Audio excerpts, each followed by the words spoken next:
Dica: você e o mundo. Olá, eu sou a professora Daniele e nós vamos trabalhar com algumas questões comentadas para que você possa aprimorar o seu conhecimento na parte de linguagem e aplicar na interpretação textual. Então vamos lá. A primeira questão que nós temos traz como texto um país em berço de sangue. Então vamos observá-lo. O maior país da América Latina, com a maior população católica do mundo, não nasceu de forma tranquila. Neste livro, com o realismo nos documentos originais, vemos claramente a brutalidade do extermínio dos índios na costa brasileira, berço de sangue, cujo marco determinante é a fundação da cidade do Rio de Janeiro. O Brasil real começou a ser construído por homens como o degredado João Ramalho, que raspava os pelos do corpo para se mesclar aos índios, e construiu um exército de mestiços caçadores de escravos mais poderoso que o da própria coroa.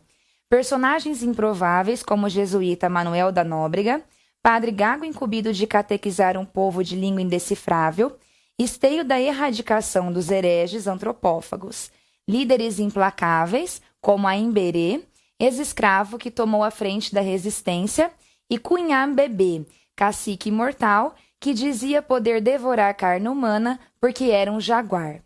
Incluindo protestantes franceses que se aliaram aos índios para escapar dos portugueses da Inquisição, além de mamelucos, os primeiros brasileiros verdadeiramente ligados à terra, que falavam tupi tanto quanto português e partiram do Planalto de Piratininga para caçar índios e estenderam a colônia sertão adentro, surge um povo que desde a origem nada tem da autoimagem do brasileiro cordial. Então, como você pode observar, esse texto foi extraído da orelha do livro A Conquista do Brasil, de Tales Guaraci.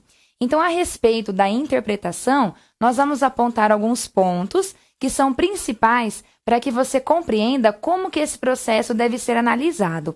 Lembrando que em questões é muito comum aparecerem as questões gramaticais. Sempre que elas aparecerem, elas estarão incluídas dentro de um contexto de comunicação. Então, é importante que você entenda qual é o significado daquela expressão dentro daquele contexto enunciado, ou seja, dentro daquele texto que está sendo trabalhado. Então, vamos lá, a primeira. Na primeira questão, nós temos o seguinte indagamento. O título dado ao texto 1, Um País em Berço de Sangue, alude. O que é aludir? Fazer referência a alguma coisa. Então, vamos observar as alternativas. Faz referência à presença da violência como marca de nossa história através dos tempos, ao temperamento belicoso de todos os povos que formaram este país. Temperamento belicoso vem de bélico, então como se eu tivesse forças armadas, aquilo que é constituído de material de guerra. Letra C. A brutalidade do extermínio de indígenas na costa brasileira. Letra D. As guerras internas e externas na formação do Brasil. Letra E. Ao início cruel da fundação do Rio de Janeiro, com a escravização dos índios. Então, como você pode observar aqui nessa questão, nós temos na letra C o entendimento daquilo que o texto aborda. Então, sempre nós precisamos prestar atenção no enunciado. Então, o enunciado da questão coloca o seguinte: o título dado ao texto. No título, eu tenho um país em berço de sangue. Esse berço de sangue faz referência, então, à letra C, a brutalidade do extermínio. Como você pôde observar, no decorrer do texto, nós tivemos algumas referências ao modo como esse extermínio foi realizado. E se você voltar para analisar, nós podemos perceber que nós temos até questões e expressões que são irônicas, que são satíricas, que vêm para criticar a forma como esse extermínio aconteceu entre os indígenas na costa brasileira. Então, por isso que nós temos a alternativa C. Na questão 2, nós temos um texto que é intitulado No começo era o pé. Então, vamos para a leitura dele. Sim, no começo era o pé. Se está provado por descobertas arqueológicas que há 7.000 anos estes Brasis já eram habitados, Pensai nessas legiões e legiões de pés que palmilharam nosso território. E pensai nestes passos, primeiro sem destinos, machados de pedra, abrindo as iniciais picadas na floresta. E nos pés dos que subiam as rochas distantes, já feitos pedras também, e nos que se enfeitaram de penas e receberam as primeiras botas dos conquistadores e as primeiras sandálias dos pregadores, pés barrentos, nus ou enrolados de panos dos caminheiros, pés sobre-humanos dos bandeirantes que alargaram o império, quase sempre arrastando passos e mais passos em chãos desconhecidos, dos marinheiros dos barcos primitivos e dos que subiram aos mastros das grandes naus. Depois o Brasil se fez sedentário numa parte de seu povo. Houve os pés descalços que carregaram os pés calçados pelas estradas. A moleza das sinhazinhas de pequeninos pés redondos, quase dispensáveis pela falta de exercício. E depois das cadeirinhas, das carruagens, das redes carregadas por escravos, as primeiras grandes estradas já com postos de montaria organizados, o pedágio de vinténs estabelecido já no século XVIII. Mas além da abertura dos portos, depois da primeira etapa da industrialização, com os navios a vapor, as estradas de ferro, o pé de 7 milênios da terra do Brasil ainda faz seu caminho. Então, como você pode observar, esse texto é de autoria de Inácio Veira de Queiroz e nós vamos à interpretação, bem como a análise de algumas expressões que aparecem e que são muito importantes para o entendimento. Então, nós temos assim, o texto 2, que é esse texto que nós abordamos, sim, no começo era o pé. Com esse começo, a autora. Então, nós vamos analisar aqui qual é o intuito, qual é o objetivo quando ela começa o texto dessa maneira. Sim, no começo era o pé. Então, vamos lá. Letra A. Anuncia uma provável opção pela estrutura narrativa do texto. Então, na estrutura narrativa, eu vou observar a forma como os elementos estão colocados, como ela vai desenvolver o estilo do seu texto, bem como as expressões que ela utiliza. Letra B. Localiza nos tempos coloniais os fatos a serem apresentados. Por essa afirmação, será que nós temos uma localização desses fatos? Uma linha do tempo, alguma ideia de tempo que é colocada? Letra C. Opta por uma estrutura argumentativa. Então, lembrando que se eu trabalhar dentro do texto argumentativo, eu tenho uma tomada de posição, eu tenho uma argumentação em defesa de alguma ideia, opondo-se a uma ideia dominante. Então, aqui o contraponto de argumentação. Letra D. Confirma uma informação já presente na Bíblia. Esse texto traz alguma parte do discurso religioso? Letra E. Opina sobre algo que não se pode comprovar. Então, aqui, novamente, nós temos a questão da opinião. Então, analisando as alternativas aqui colocadas, nós podemos observar que a correta é a letra A. Então, quando ela diz no início do texto, sim, no começo era o pé, ela já anuncia essa provável opção pela estrutura narrativa. Que estrutura narrativa que ela coloca? Como se tivesse respondendo alguma questão, afirmando algo, afirmando alguma questão, algum fato que já foi questionado, que já foi discutido, mas não no sentido de argumentação, no sentido de debater sobre alguma ideia sem colocar uma posição crítica, ou seja, falar sobre algum fato colocando as suas ideias principais. Por isso que nós temos aqui esse anúncio da opção narrativa. A nossa questão número 3 também envolve o mesmo texto. Então, no começo era o pé. Então, vamos lá para a nossa questão pelo enunciado. Nós temos assim, a preposição de, então lembrando que as preposições ligam palavras. Então, entre uma oração, eu tenho a ligação de duas palavras, que é a função da preposição. Mostra diferentes valores semânticos em língua portuguesa. Valores semânticos são os valores das ideias, as ideias que podem ser atribuídas. Indica a opção em que esse valor é indicado incorretamente. Então, vamos ver onde ele está errado. Na letra A, machados de pedra. Esse D tem que estar indicando a matéria. Letra B. Se enfeitaram de penas. Esse D tem que estar indicando um meio ou instrumento. Letra C. Enrolados de panos. Esse D tem que estar ligando o modo de alguma coisa. Pedágio de vinténs estabelecido.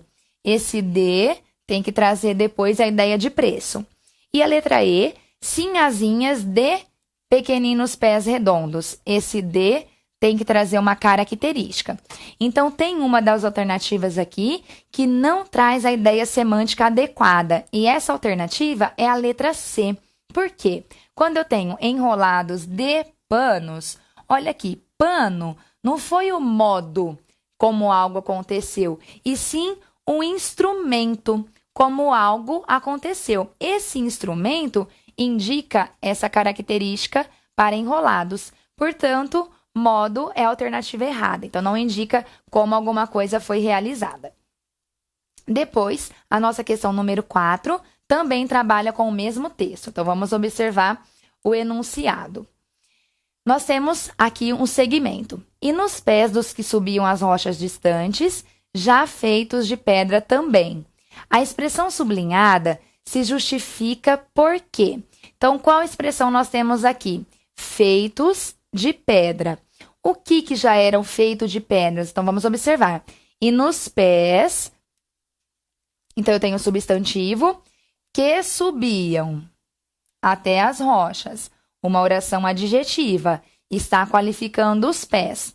Já feitos de pedra, então os pés também eram feitos de pedra. Então vamos lá analisar. Letra A.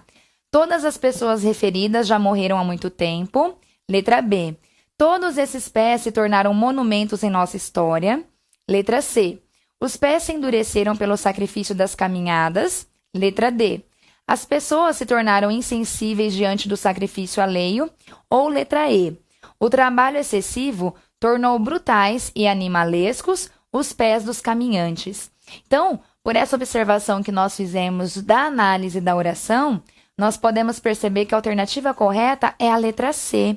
Por quê? Porque esta expressão vem caracterizar o substantivo pés, assim como a oração adjetiva, que aparece por meio do pronome relativo que, aqui na frente, traz essa ideia de qualificação. Então, por isso que nós temos a alternativa C. A nossa questão número 5 também trabalha com o mesmo texto. Então, vamos lá no enunciado. Os adjetivos mostram diferentes valores em nossa língua. O valor indicado inadequadamente é... Então, vamos lá. O adjetivo vem para qualificar um nome. E esse nome pode aparecer com diferentes valores. Tem uma das alternativas que esse valor, a ideia semântica, está inadequada. Então, vamos observar qual é. Quando eu tenho rochas distantes, então eu tenho substantivo rochas, adjetivo distantes. Aqui está falando que indica localização. Letra B. Pés, substantivo, sobre-humanos. Aqui na alternativa, está falando que o adjetivo indica qualidade. Letra C. Grandes naus. Então, aqui nós temos o adjetivo, substantivo naus. Grandes está colocado que indica característica. Letra D. Pés redondos. Então, substantivo, adjetivo. Está falando que indica forma. Pés barrentos. Então, substantivo, adjetivo.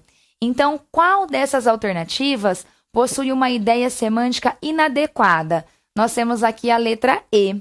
Então, quando eu tenho pés, o substantivo, barrentos, o barrentos não foi utilizado para indicar uma matéria da qual algo é feito. Foi indicado para colocar uma qualidade, uma característica. Por isso que essa alternativa é inadequada. Vamos lá agora para a nossa questão número 6. E nessa questão é importante que você analise tanto a linguagem verbal quanto a linguagem não verbal para entender o significado desse texto. Eu vou chamar a sua atenção para a imagem que tem a fala seguinte. A minha democracia termina no momento em que você não concorda mais comigo. Assaltar os cofres públicos é um ato democrático, porque o dinheiro é poder e o poder emana do povo. Então, nesse texto, como você pode observar, nós temos alguns elementos que dizem sobre a interpretação. Então, vamos analisar aqui o nosso enunciado. Aqui nós temos o segmento. A minha democracia termina no momento em que você não concorda mais comigo, que foi uma das falas que apareceu lá na nossa imagem. O comentário adequado aos termos presentes na fala da charge de Newton Silva é... Então, lembrando, sempre que nós tivermos uma charge, nós temos a leitura dessa imagem, que é o texto não verbal, que são aqueles elementos que são colocados dentro da charge para representar, e eles significam algo. Sempre que nós tivermos a charge, então, nós temos um contexto político sendo tratado, um contexto histórico, um contexto social, tudo isso, na maioria das vezes, ou de forma humorística ou de forma satírica. Então, o que a questão pede aqui é o entendimento desse conjunto de informações dentro da charge apresentada. Então, vamos lá. O comentário adequado é o seguinte, letra A. A expressão minha democracia indica uma distorção teórica do regime democrático da parte do personagem. Se eu falar distorção teórica, eu estou falando que ele pegou um determinado conceito e mudou os seus valores. Letra B. Emprego do verbo terminar mostra o erro de considerar-se a democracia como um regime superado. Será que ele falou nessa questão de superação desse regime? Letra C. A utilização dos pronomes pessoais você e comigo confirma a visão de a democracia ser um regime que conta com a participação popular.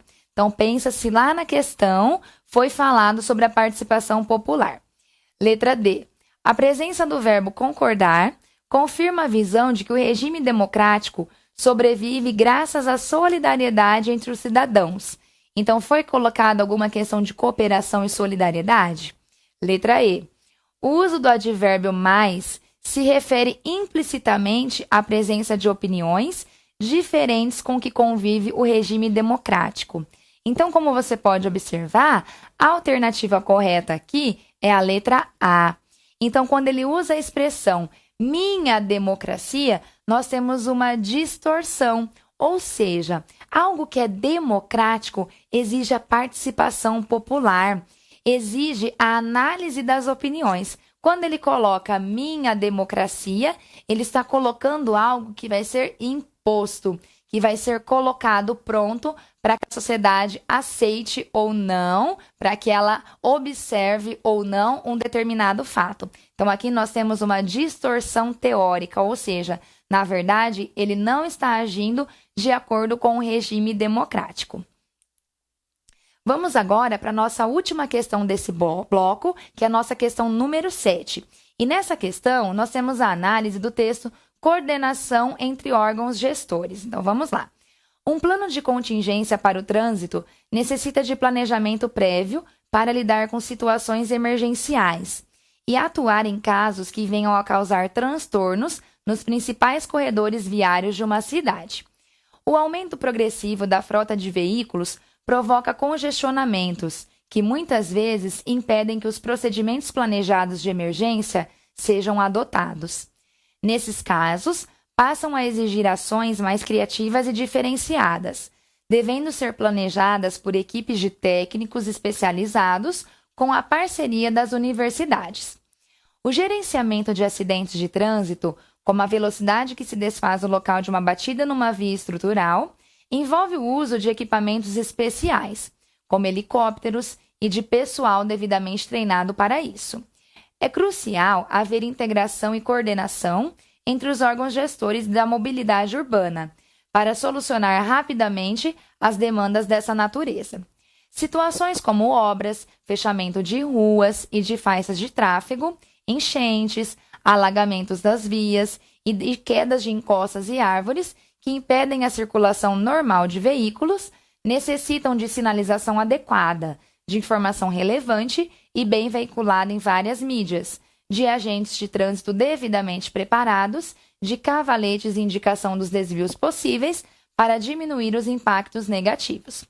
Podemos fazer analogia, ou seja, referência, com um infarto e um AVC, que impedem o fluxo de sangue e exigem providências urgentes para que a pessoa não morra. O mesmo fenômeno ocorre com o trânsito, para que o fluxo seja restabelecido o mais rápido possível.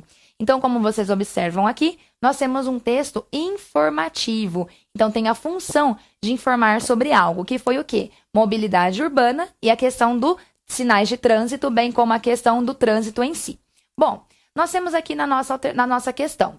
Um plano de contingência para o trânsito necessita de planejamento prévio para, nós temos o destaque de lidar, que é um verbo, e atuar, com situações emergenciais, e atuar em casos que venham a causar transtornos. Respeitando-se o paralelismo, aqui nós precisamos voltar nesse conceito.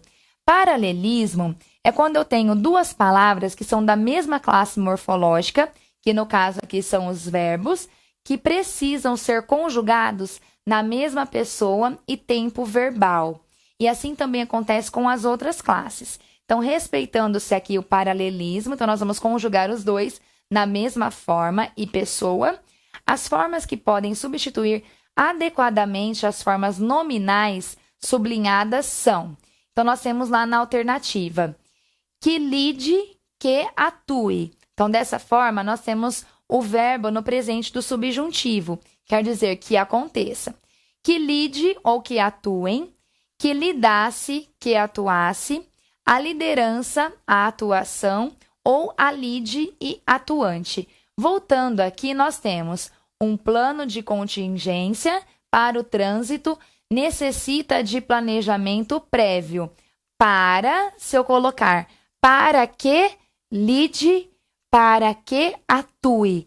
Desse jeito, eu estou respeitando aqui a mesma conjugação verbal para as duas pessoas, ou seja, para que esse plano de contingência atue e para que esse plano de contingência lide com algo. Então, nesse caso, nós respeitamos o paralelismo. Bom, aqui nós terminamos, então, a nossa tomada do primeiro bloco com algumas questões. Nós voltaremos no bloco 2 com mais questões para que você analise e aprenda corretamente a questão de linguagens. Até a próxima! Max Educa, você e o mundo.